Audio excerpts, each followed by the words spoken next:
Hello, this is Chef John from foodwishes.com with Molasses Brined pork chops. That's right, remember that juicy pork chop that you saw underneath that Carolina mustard barbecue sauce? Well, I promised I'd show you how I did it, and here we go. In a plastic container, I'm going to put kosher salt, a few cloves, some molasses, and a little bit of hot water. I just microwaved about a cup of water. So that almost boiling water is going to dissolve our salt and our molasses. So I'm going to give that a mix, and I'm just going to let it sit there. And when it comes down to room temperature, it should all be dissolved. To that, I'm going to add enough water to give me 2 quarts.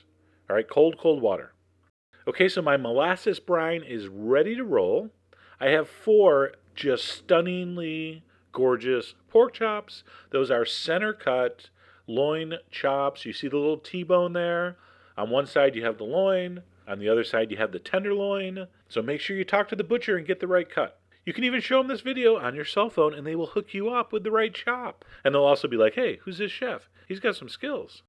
All right, so I'm going to place my pork chops in the brine. Yes, they must all be submerged, which is not a problem here. All right, so in its simplest form, all a brine is a water solution that has a good amount of salt and sugar in it. All right, nothing more complicated than that. Brining is not a gimmick. It's not a fad.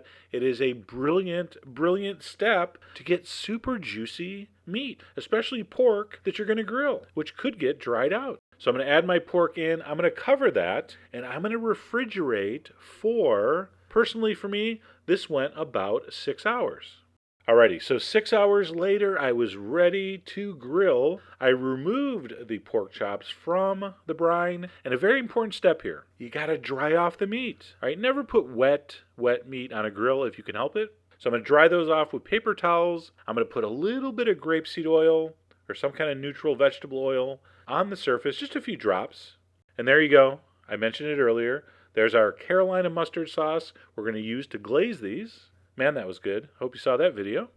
So I went out to the grill. I had a nice hot charcoal fire. My strategy with these thick pork chops, brined or not brined, is to mark them over the hot part of the fire to get those nice perfect grill marks. So basically I'll do that on both sides, and then I'll move them off away from the hottest part of the fire.